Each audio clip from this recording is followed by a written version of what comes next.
मैदानों में गई, फिर एंड पे यहाँ सी में चलेगी। तो बात करते हैं ग्लेशियर्स की। ये भी एक डिग्रेडेशन का एक एलिमेंट है।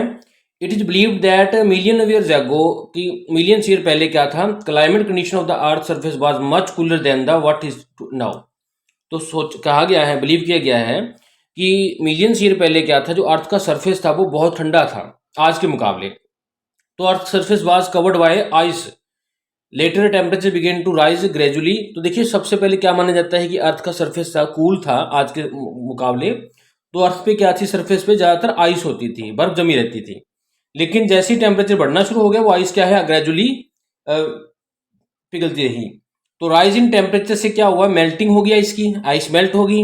अब मास जो था मूविंग आइस का, उसको कहते हैं ग्लेशियर। तो देखिए जहाँ पे बड़े बड़े टुकड़े आइस के मेल्ट होकर पिघलने शुरू हो जाएं, बहने शुरू हो जाएं, उसको कहते हैं ग्लेशियर। तो इन इंडिया में देखिए glaciers are found on the high altitudes of Himalaya. तो हिमालय में हाई एल्टीट्यूड मीन हाइट पे, काफ़ी हाइट पे मिलते हैं ये, जहाँ पे बर्फ फ्लो होती दिखेगी आपको, नीचे से पानी होता है लेकिन ऊपर बर्फ तैरती हुई दिखेगी आपको, क्योंकि टेम्परेचर जो है where the temperature below the freezing point से कम है टेम्परेचर। तो वो एकदम से पिघलती भी नहीं, लेकिन लूज फॉर्म में वो इधर उधर मूव करती रहती है, जिसको कहते हैं मूविंग आइस। तो लाइक रनिंग वाटर की तरह मूविंग आइस क्या है, also erodes the loose particles और पार्ट्स ऑफ द रॉक। तो जैसे ही जैसे आइस मूव करेगी, तो ये अपने नीचे जो रॉक्स हैं उनको भी क्या करेगी, लूज करेगी, उनके पार्टिकल्स को, उसको इरोजन करेगी, उसकी वियर आउट करेगी। तो it takes them along with and deposits them behind when it melts. तो ये साथ में अपने ले जाएगी टुकड़ों को मिट्टी के, जिनके साथ ये रगड़ खाएगी, और जब ये मेल्ट हो जाएगी तो उनको क्या है, वहां पे डिपॉजिट कर देगी, छोड़ देगी। तो huge masses of the ice which cover over large area of continent are called continental glaciers. अब देखिए आइस का अगर ये बहुत बड़ा मास जो है, एक मान लीजिए बड़े से बड़े कॉन्टिनेंट में फैला हुआ है, तो उसको कॉन्टिनेंटल ग्लेशियर्स कहेंगे। पूरा का पूरा कॉन्टिनेंट ही है, जिस तरह की अंटार्कटिका है हमारा साउथ की तरफ, और ग्रीनलैंड है, वहां पे बहुत बड़े लेवल पे क्या है, बर्फ जमी हुई है, वो पिघलती बर्फ ऐसी मूव करती रहती है पानी के ऊपर। तो other glaciers which occupy small areas of the mountains are called mountain glacier. लेकिन यही आइस के जो ग्लेशियर्स हैं, अगर माउंटेन्स पे मिले, पहाड़ों पे मिले, तो उनको कहते हैं माउंटेन के ग्लेशियर्स। तो जैसे कि साइचन ग्लेशियर है हमारा, एंड गंगोत्री ग्लेशियर है हिमालय का इंडिया में। तो ये एग्जाम्पल्स हैं माउंटेन ग्लेशियर्स के। और अगर एरिया को, पूरे पूरे कॉन्टिनेंट को, जैसे एशिया है, जहाँ अफ्रीका है, किसी बात करें इस तरह, अंटार्कटिका जिस तरह है, तो एग्जाम्पल के तौर पर बताइए, अंटार्कटिका जो है पूरा पूरा एरिया कवर है, तो वो कॉन्टिनेंट है, इसलिए उसको कॉन्टिनेंटल ग्लेशियर कहते हैं। तो बात करते हैं डू में। तो snow line is a line on the high mountains above which the snow never melts. तो देखिए स्नो लाइन क्या है, स्नो लाइन एक लाइन है, जिसको हम लाइन कहा है स्नो लाइन को, जहाँ पे ये हाई माउंटेन्स पे होती है, जहाँ पे कभी भी मेल्ट नहीं होती, उस चीज़ को हम कहते हैं स्नो लाइन। तो बात करते हैं विंड की। In the regions where the there is little rainfall and मियर्स वेजिटेशन। देखिए कहाँ, जहाँ पे बरसात कम होगी, लिटिल होगी, और वेजिटेशन भी कम है, land is expose to strong winds. तो लैंड क्या है, ओपन है। अब देखिए बरसात ही नहीं, बरसात होने से क्या है, मिट्टी थोड़ी चिपक जाती है, बाइंड हो जाती है। अगर बरसात नहीं होगी तो मिट्टी वहाँ से उखड़ जाएगी, लूज हो जाएगी, और ऊपर से वहाँ पे वेजिटेशन भी नहीं, पौधे भी नहीं है, तो क्या है, मिट्टी एक्सपोज हो जाएगी विंड को। तो लूज वो पार्टिकल्स हैं, वो इजिली क्या है, ब्लो मीन्स हवा के साथ इधर से उधर उड़ जाएंगे। तो विंड इज आल्सो द, इसलिए विंड भी क्या है, एक एजेंट है ग्रेडेशन का, जो कि वहाँ पे लेवल को, जो मिट्टी के लेवल को कम करेगी। तो action of the wind is most common in desert area. और ज़्यादातर ये जो एक्शन है विंड का इस तरह सा, ये डेजर्ट मीन रेगिस्तान में देखा जाता है। तो डू यू नो में है, air can neither be seen nor felt. ना तो एयर को हम देख सकते हैं, ना ही फील कर सकते। What the swift horizontal movement of the air is felt. लेकिन इसका जब बहाव होता है हॉरिजॉन्टली, तो हमें पता लगता है, जिसको हम विंड कहते हैं। तो एयर को हम देख भी नहीं सकते, फील भी नहीं कर सकते, एयर सब जगह है, लेकिन जब फ्लो होती है तभी पता लगता है हमें। Strong wind has the capacity to rub the scrap rocks, resulting in strange shaped rocks like mushroom rock। तो देखिए जब जो ये विंड, स्ट्रॉन्ग विंड, बहुत ज़्यादा आंधी, बहुत ज़्यादा स्पीड पे चलती है, तो ये क्या है, आराम से रॉक्स को घिसा देती है, उनको ब्रेक कर देती है, मशरूम लाइक रॉक बना देती है। जैसे कि आप देखिए सैंड ड्यून्स देख रहे हैं यहाँ पे देखिए कि बनते रहते हैं, जो इधर उधर इनकी लोकेशन बदलती रहती है। तो carried material is then deposit to a new place. और जो मटेरियल उन्होंने चका था, वो नई प्लेस पे वहां पे जाके रुक जाएगा, डिपॉजिट हो जाएगा, जैसे ही विंड की स्पीड जो स्लो होगी। तो मीन जहां पे स्पीड हाई थी, वहां से मिट्टी को उठा लिया, और जहां पे स्पीड उसकी कम होगी, वहां पे उसको छोड़ देगी। तो इस तरह various types of sand dunes में रेगिस्तान के तूफान आते रहते हैं, जो कि वेस्टर्न पार्ट्स में देख सकते हो, राजस्थान के, इंडिया में। तो बात करते हैं सी वेव्स की। तो देखिए अलोंग द सी शोर, तो सी शोर के आसपास देखिए आप, सी वेव्स क्या है, मोस्ट पावरफुल होती हैं ग्रेडेशन के लिए। The continuous striking of the sea waves, जो सी वेव्स है कॉन्टिन्यूसली स्ट्राइक हो जाती होती रहती हैं रॉक्स के साथ, तो उससे क्या है कॉन्टिन्यूसली लगातार इरोजन मीन वो टुकड़ों में बढ़ती रहती है, जिसको कहते हैं, इससे क्या है जो रॉक है ना, जो वो क्या है एक स्टीप बन जाती है, बिल्कुल फ्लैट बन जाती है, बिल्कुल तिखी जैसी दीवार खिंची होती है ऐसे, क्योंकि सी वेव्स ने उसको टकरा टकरा के टकरा टकरा सारी की सारी खोल दी, वो इरोज कर दी। तो इसको हम कहते हैं इस तरह की फ्लैट जो एकदम से एकदम बिल्कुल स्ट्रेट सी फेस होता है रॉक का, उसको कहते हैं क्लिफ्स। तो देखिए जिस तरह ये रॉक दिखा रखी है, ये एक्चुअली में इस तरह थी ढलान इसकी, लेकिन पानी ने आस्ते आस्ते हिट कर करके इसको इस तरह कर दिया, फ्लैट कर दिया, बिल्कुल फ्लैट जैसे कि दीवार खींची हुई, इसको कहते हैं क्लिफ्स, जो सी के पास होते हैं। और इरोडेड मटेरियल जो है वो डिपोजिट हो जाएगा कोस्ट लाइन के आसपास, बीचेस के आसपास। आपने देखो बीच के आसपास कितनी मिट्टी होती है। तो human beings also play crucial role in changing the face of land, और हम जो है इंसान वो भी क्या है लैंड का जो शेप है उसको बदलने में काफ़ी महत्वपूर्ण योगदान देते हैं। किस तरह वो काफ़ी प्ले करते हैं, क्रूशियल मीन्स बहुत ही गलत रोल। ओवर ग्रोइंग पॉपुलेशन, हमारी पॉपुलेशन बढ़ रही है।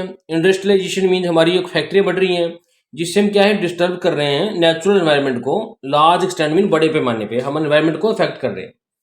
तो human activities involve, human activities में क्या है, हम क्या कर रहे हैं, डाइवर्स, हम क्लियरिंग कर रहे हैं फॉरेस्ट को, हम जंगल काट रहे हैं एग्रीकल्चर के लिए, खाने के लिए, कंस्ट्रक्शन कर रहे हैं रोड्स की, न्यू ह्यूमन सेटलमेंट्स, हम नए नए घर बना रहे हैं, बिल्डिंग्स बना रहे हैं।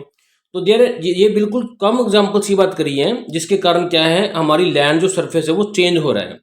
तो ह्यूमन बींग्स को चाहिए कि वो इसका केयर करें रिसोर्सेज का, और मेंटेन करें इकोलॉजिकल बैलेंस की, जितनी चीज़ जहाँ पे परमात्मा ने दी है उसको मेंटेन रखें, और सस्टेनेबल डेवलपमेंट करें, भी डेवलपमेंट करें लेकिन ध्यान में रखें अपने इन्वायरमेंट को भी।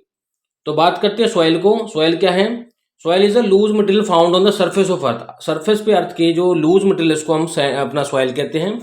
It is made of organic and inorganic particles, इसमें देखिए ऑर्गेनिक मीन्स पौधों के पार्ट्स हैं, जो मरे हुए पौधे, सड़े हुए पौधे, जानवर, उनका अवशेष है, इसको ऑर्गेनिक कहते हैं, जो कि किसी लिविंग चीज से प्रोड्यूस हुए। और इनऑर्गेनिक पार्ट्स वो हैं जिनमें कभी लाइफ नहीं थी, वो ऐसे ही थे, एनवायरमेंट से थे। तो ऑर्गेनिक पार्टिकल्स को क्या है, डेड रिमेन्स हैं, प्लांट्स हैं, एनिमल्स हैं जो मर गए थे, और ये टाइम के साथ क्या है डिकम्पोज हो गए थे, बदल गए थे छोटी छोटी डार्क कलर्ड मटेरियल में, जिसको ह्यूमस कहते हैं हम। तो humus present in the soil क्या है, कंट्रीब्यूट करती है, क्या करती है, इसकी फर्टिलिटी मीन, जो उसकी उपजाऊ शक्ति को लैंड की इंप्रूव करती है। ह्यूमस मीन जो भी ये गले सड़े पौधे होते हैं, सड़ने के बाद सैंड में फर्टिलिटी बढ़ाते हैं। तो this is rapidly formed in humid area. तो देखिए यहाँ पे हैवी, जहाँ पे मॉइस्चर ज़्यादा होता है हवा में, वहाँ पे देखिए ये जो हैवी ग्रोथ होती है, जो प्लांट से ज़्यादा ग्रो करते हैं, एनिमल्स भी ज़्यादा वहाँ मिलते हैं। तो ह्यूमस क्या है डेजर्ट एरिया में कम होती है, क्योंकि वहाँ पे देखिए पौधे होते ही नहीं, क्योंकि जो पौधों की सड़ने से होंगी, जो उनके पत्तों से, या जीवों के तो जीव नहीं होते रेगिस्तान में, ना ही पौधे होते इतने, जिसकी ह्यूमस भी वहाँ पे कम मिलती है। तो बात करते हैं ऑर्गेनिक इनऑर्गेनिक कंपोनेंट्स की, जो कि रॉक्स के पार्ट्स हैं। तो इनमें देखिए लूज हो गए थे जो पार्ट्स, डिसइंटीग्रेट हो गए थे पार्टिकल्स, डिफरेंट साइज के होते हैं, जो अलग अलग मिट्टी को देखिए अब कोई साइज छोटा है, कोई बड़ा है, कोई कंकर है, कोई उससे बड़ा है। तो लार्ज साइज के पार्टिकल्स हम कहते हैं ग्रेवल्स, जबकि जो स्मॉलर पार्ट्स हैं उनको कहते हैं सैंड, सिल्ट या क्ले कहते हैं। उनके डिपेंड करते हैं कितने छोटे हैं वो। तो इन सब का मिक्सचर जो है उससे डिफरेंट टाइप की सॉइल बनती है। तो कि कहीं की जगह देखिए सैंडी है, वहाँ पे सैंडी टाइप की है, वहाँ पे क्ले नहीं है, सिल्ट ही है। कहीं पे लोमी है, थोड़ा सा मिक्सअप है इनका।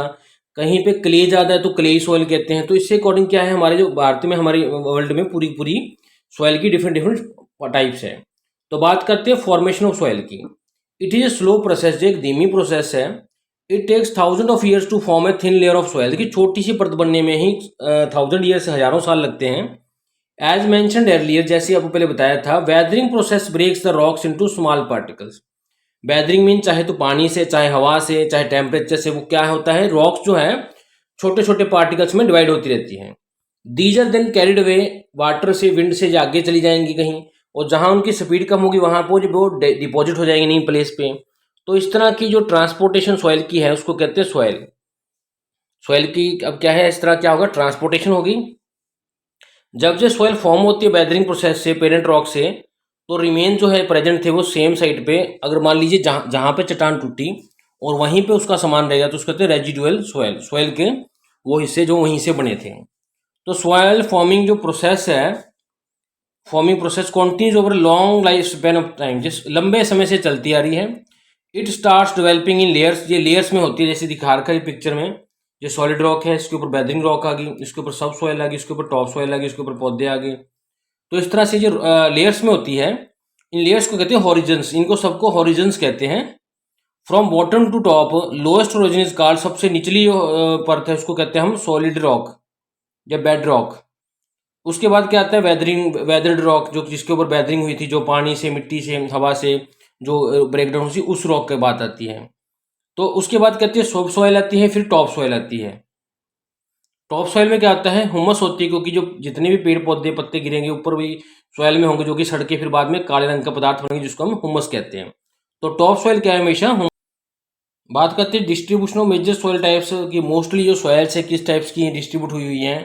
तो soil is generally classified in the basis of the colour texture, उसके रंग के अकॉर्डिंग, टेक्सचर्स के अकॉर्डिंग उसको डिवाइड किया गया है। पहली है एलुवियल सॉइल। देखिए ये फाउंड होती है large part of India, India में ज़्यादातर जगह में मिलती है। It is mainly formed by the decomposition of the sediments by river and is confined to northern coastal plain. तो देखिए जो नॉर्थन उत्तरी और कोस्टल लाइन्स है, प्लेन्स है, वहाँ पे मिलती है ये ज़्यादातर क्या है, रिवर द्वारा बनाई गई है ऐसी फॉर्म। जो एलुवियल सॉइल है, ये डिपोजिशन मीन्स जो कण पानी लेके आया था, रिवर लेके आई थी, उसके वहाँ पे डिपॉजिट होने से बनी है। कहाँ पे, कोस्टल प्लेन्स में और नॉर्दर्न एरिया में हमारी इंडिया के। तो this type of soil is very fertile, बहुत ज़्यादा उपजाऊ होती है। और इसमें ज़्यादातर जो मेजर एग्रीकल्चर लैंड हो जो हमारी कंट्री की है, जहाँ पे ज़्यादा खेती होती है। तो सेकंड नंबर पे आती है ब्लैक सॉइल। ब्लैक सॉइल हमारे डिकेन प्लेटिस में गुजरात साइड मिलती है, महाराष्ट्र साइड मिलती है। This type of soil is confined to some parts of Gujarat, Maharashtra, Karnataka side मिलती है जी। This soil has ability to retain moisture. देखिए ब्लैक सॉइल में क्या होता है कि ये काफ़ी समय तक क्या है, मॉइस्चर को अपने अंदर बनाए रखती है। और स्टिकी मीन स्टिकी होती है, जैसी गीली होती है तो ये फिसलनी हो जाती है, स्टिक हो जाती है, स्टिकी चिपचिपी हो जाती है। तो it is largely use for growing cotton. तो कॉटन की खेती, नरमे खेती इसमें ज़्यादा होती है, और इसको कॉटन सॉइल भी कहते हैं, ब्लैक सॉइल को। तो बात देखिए इसमें, देखिए साथ के साथ दिखा रखी है डायग्राम में। तो next red soil. Red soil देखिए रेड कलर से शो कर रखी है। As the name suggest, soil क्या है, रेड इन कलर है, क्योंकि इसमें क्या है, आयरन पार्टिकल्स हैं, इसलिए ये रेड सॉइल कहते हैं इसको। तो रेड सॉइल क्या है, कन्फाइंड टू पनिसुला इंडिया में पर है, और सम पैचेज नॉर्थ ईस्ट में, कुछ पैचेज मीन छोटे छोटे हिस्सों में है। तो हाईएस्ट पोरस है, बहुत ज़्यादा इसमें से पोरस मीन्स पानी आसानी से निकल सकता है। फाइन ग्रेन्ड है और डीप होती है, डूंगी होती है, काफ़ी नीचे तक मिलती है, थोड़ी डेप्थ में। तो लेटराइट में सॉइल क्या है, it is found over the hill slopes में। तो हिल एरियाज में मिलती है। ये क्या है, रीजन्स में जहाँ हैवी रेनफॉल होती है उस एरियाज में मिलती है। ये क्या लीचिंग प्रोसेस से बनती है। Apart from these 4 types, in 4 types के द्वारा अलग और भी क्या है, डेजर्ट भी है, माउंटेन सॉइल भी है। तो देखिए ये क्या है, removal of the top layer of the soil is called soil erosion. जब भी देखिए जो ऊपरला हिस्सा है सॉइल का, वो वहाँ से उड़ जाए, वहाँ से रिमूव हो जाए, चाहे पानी से चाहे हवा से, उसको कहते हैं सॉइल का इरोजन होना। We must understand that the soil erosion is a serious problem. हमें समझना चाहिए कि ये एक सीरियस प्रॉब्लम है, एक गंभीर प्रॉब्लम है, जिससे क्या है, इफेक्ट होता है लैंड का, ऑल ओवर द वर्ल्ड, पूरे संसार में इफेक्ट होता है लैंड का। इन सर्टेन एरियाज, कुछ एरियाज में क्या है, soil erosion has menace which causes decline of the crop yield।